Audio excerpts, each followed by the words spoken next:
Let's go back to Zengezong, the lion's castle. Some of the path of the pilgrimage is quite scary, very scary. After doing it, I have actually wondered how I survived.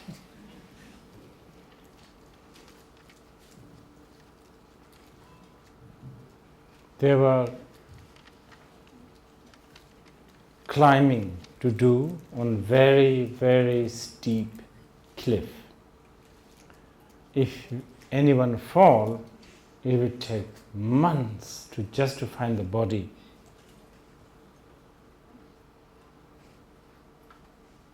There is a special cave where Yeshe Tsogyal is supposedly stayed most of her time there.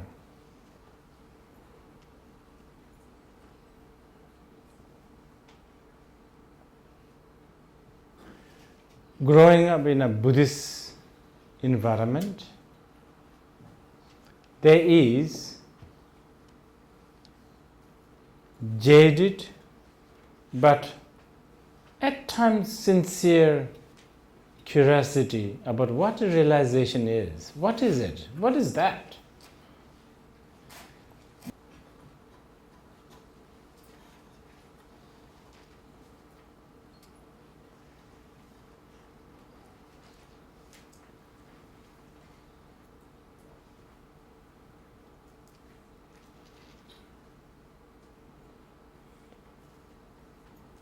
Imagining that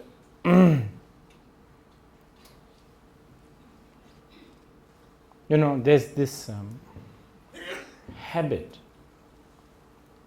to think once you have reached the final realization, everything is going to be okay. But I actually don't know what that means. What do you mean by everything is going to be okay?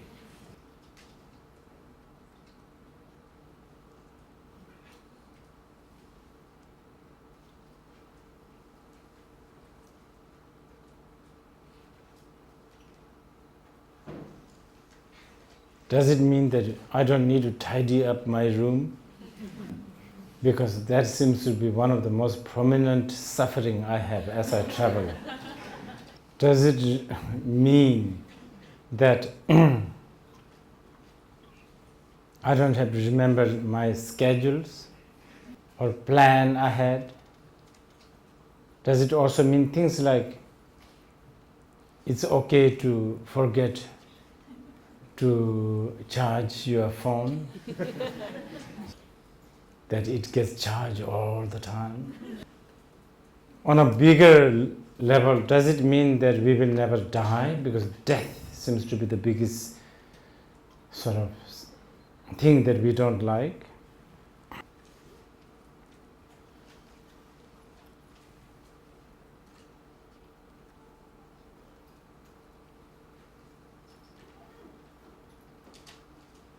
On a more subtle level, does realization mean that we won't have any uncertainty? But if everything is certain, will I even enjoy that? Because I know what's next anyway. There's no surprise, and therefore there's no excitement.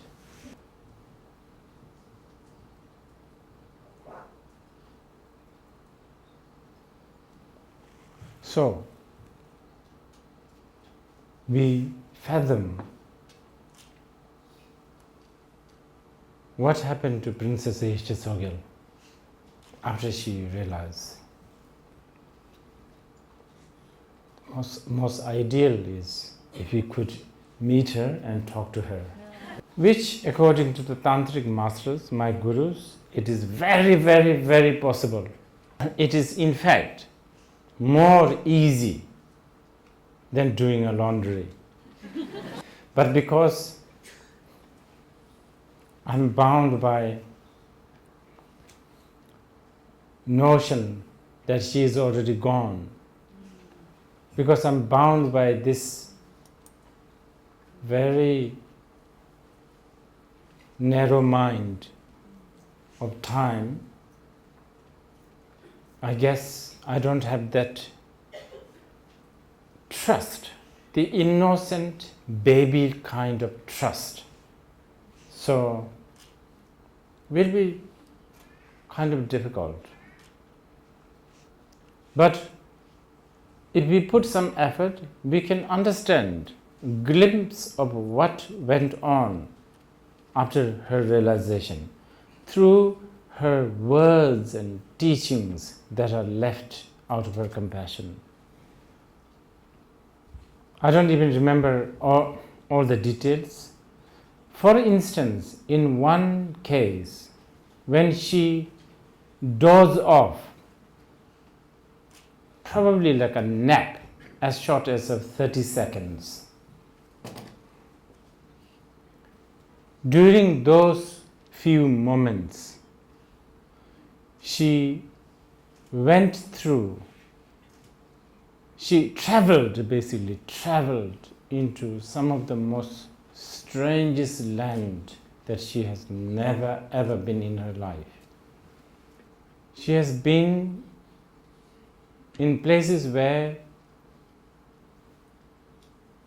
there are beings who eat only human heart. Traveled through the land where people have 2 or 3 heads. Went through the land where she had to participate some of the most, like shocking things.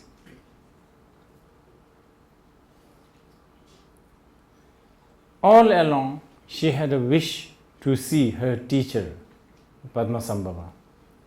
After all this hardship of going through these experiences, she then again saw Padmasambhava. We are still talking within that few moments. And when she talks to Padmasambhava, how much hardship and the time that she had to endure all this, Padmasambhava said, all of this that has happened was, all along she was looking at him. All of those, she was just looking at him. So it's almost like the response from Padmasambhava is like, he doesn't know what she is talking about. This occasion out of many alone gives us a glimpse of the glimpse or the taste of what happens after realization. Now don't think that realization must mean tripping, drug tripping. This indicates that the rigidity of time and space has stopped. If the rigidity of time and space stops,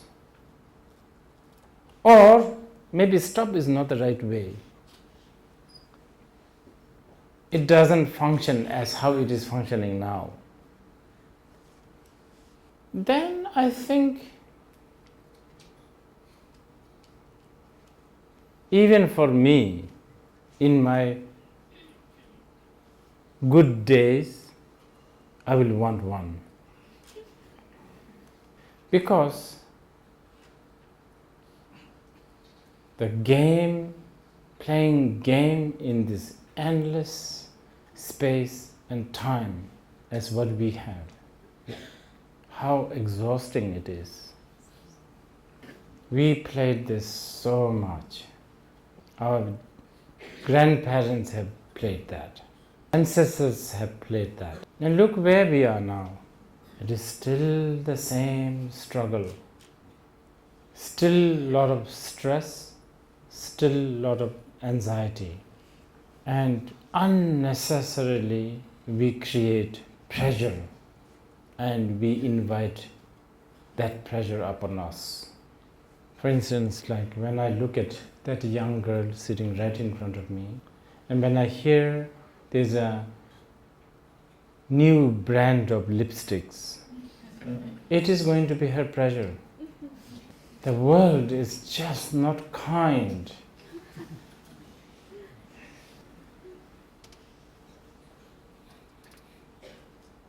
At least the Taiwanese boys, they don't all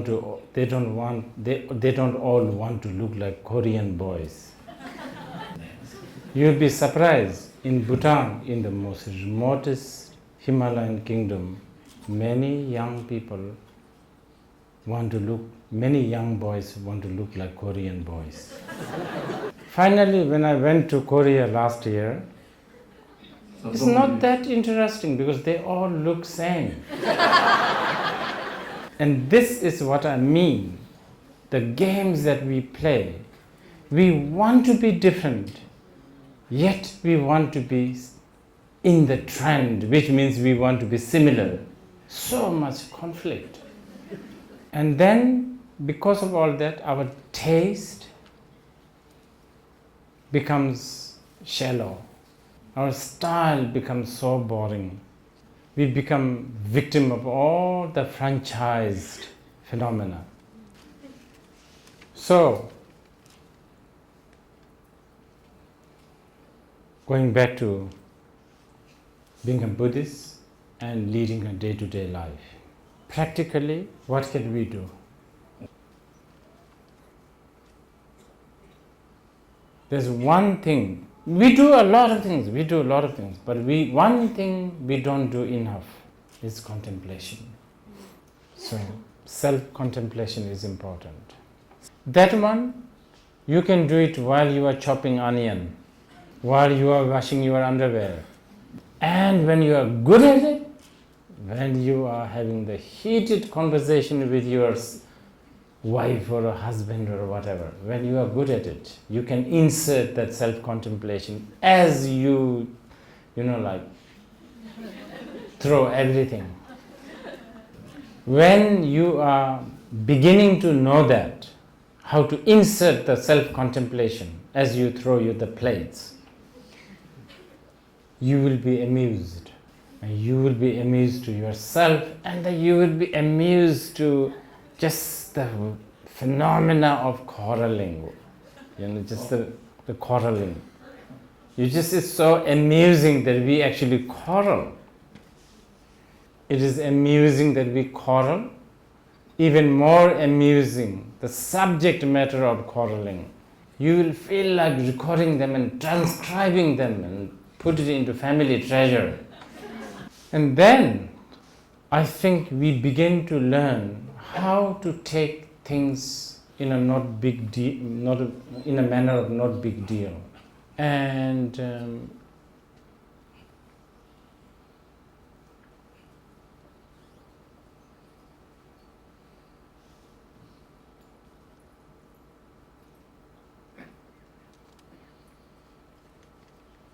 you will go on living.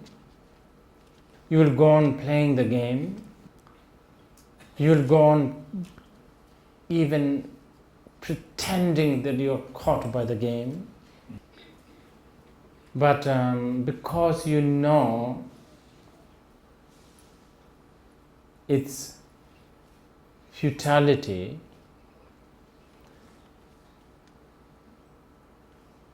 all the more, because you know its futility, I think you can stop doing whatever you are doing within a moment's notice.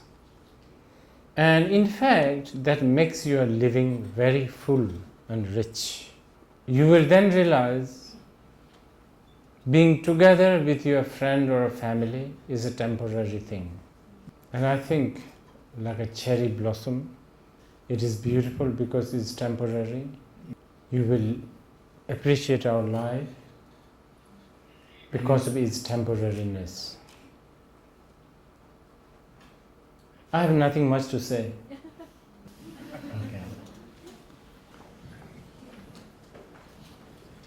Okay. I see lots of familiar with the faces, many from Taipei.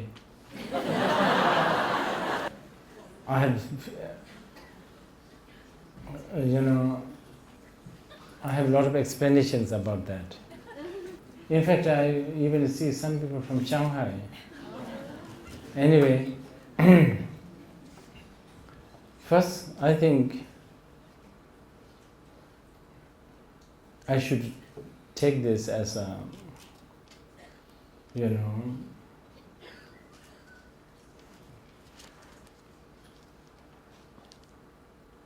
sign of glory of Buddha Dharma. One word of Buddha is worthwhile, I guess.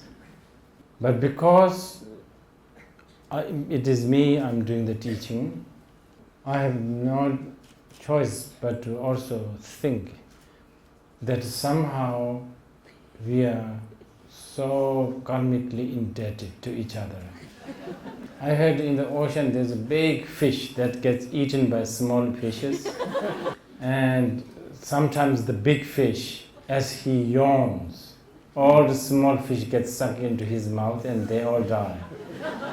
I heard that their past lives are a phony guru misleading many of his students, and that karmic debt paying each other. So, something to think about tonight. Is there a question? You have a question? 我想请问大师，没有成佛到成佛这个蜕变的阶段，是温和的，还是强烈的？听到什么，看到什么？大师如果告诉我们，对我们这个后辈会有很大的启发和鼓励。谢谢。Can you tell us from a mundane person to become enlightened? Is this process a gentle process, or is a very turbulent and strong process? Can you tell us a little bit about, through this process, what do we hear and what do we see? We would be very inspired by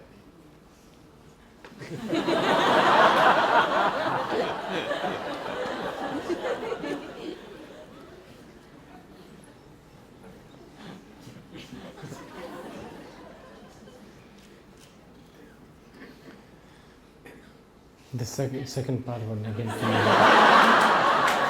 The second part. First line is a gentle Yeah. study. Mhm. Second line is through the process, what do we hear, what do we see? Okay.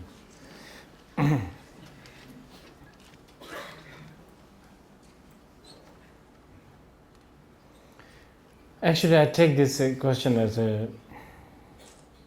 it's a very good sign of giving some thought to the whole phenomena of realization. That's good. Depends really on you whether you want a smooth ride or a turbulence. Smooth one takes a bit of a time. The turbulent is quick but really turbulent.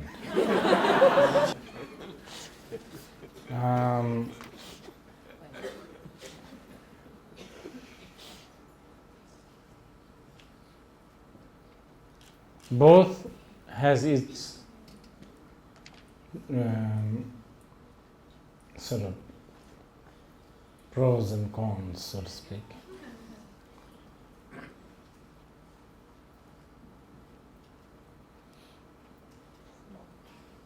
In the process, that's a good question actually. Here actually the great, in the process,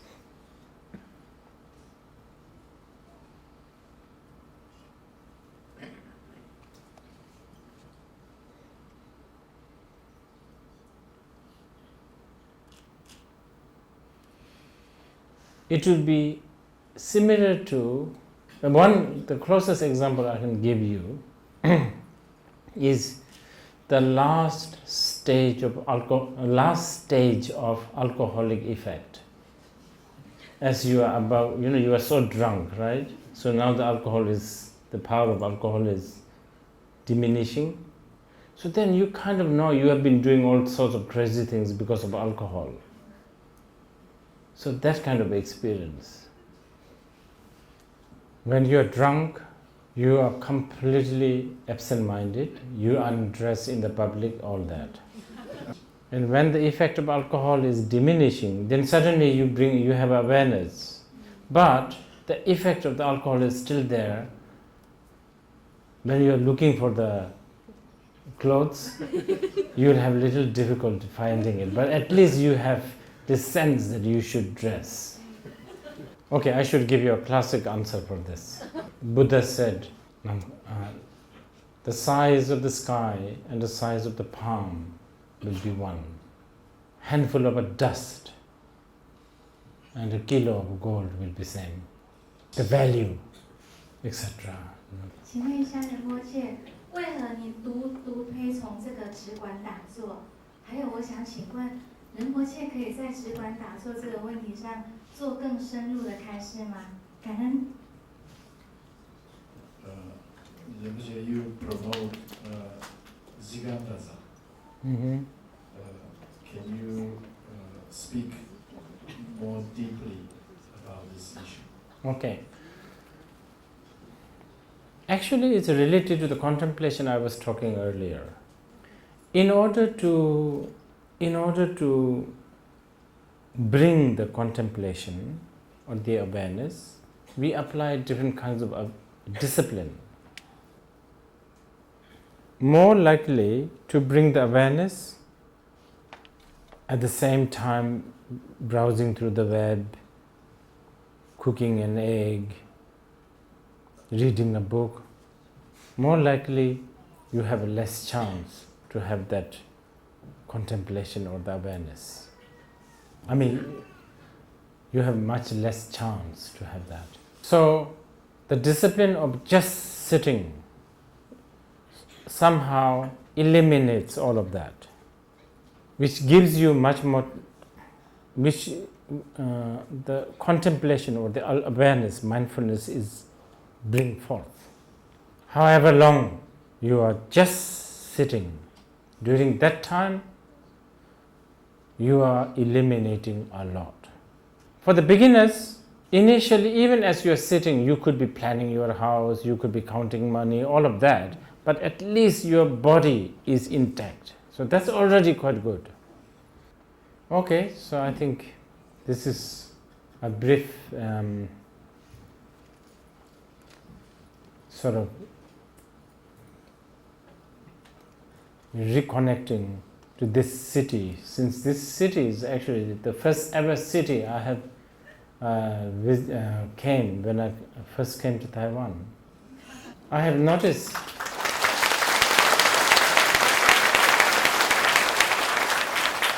that Taichung has become very stylish.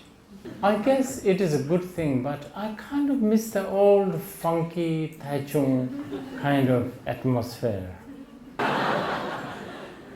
I remember, even today I remember when I first reached Taichung city, in some place, as a welcoming, they put a firecracker. I was saying, what is happening here? This was a long time ago, I think 1982. I'm sure many of you have never even been born. But anyway, it was so good to be here.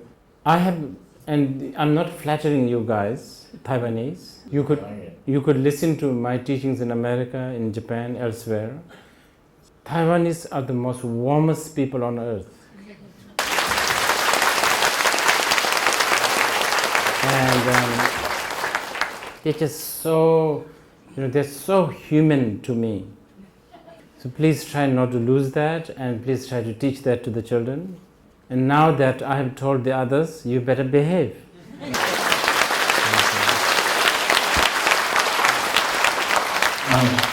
谢谢大家。那各位贵宾、各位参与的师兄们，很感谢今天大家的参与。那我想在这边代表大家跟仁波切说几句感谢的话。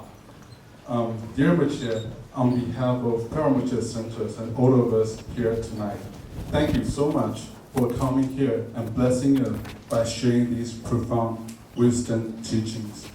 It is truly an honor to have this opportunity to host your first in 30 years, first public speech in Taichung. It has been a memorable event that surpassed all of our expectations and even greater. Actually, looking at the crowd, I feel that I'm in some kind of rock and roll concert, like Red Hot Chili Peppers or something. And in fact, it was so wonderful that I think all of us are actually already wishing for more. Therefore, Rinpoche, we have no choice but to insist that you come back again to visit us, maybe to give us another teaching, hopefully no later than next year. 刚刚我提议仁波切能够尽快的有机会再来到台中，所以再来一次让仁波切感受到我们的热情。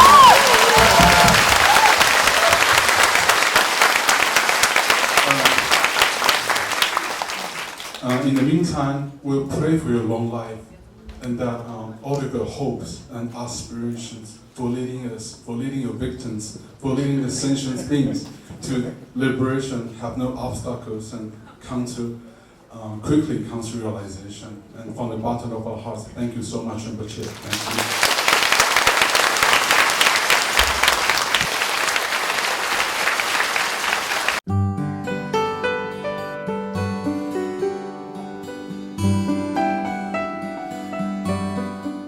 扎西德雷博士扎仁波切，我们承办一个网络电视台。我希望对世界各地的佛弟子们永远扶持网络电视台，大家扎西德。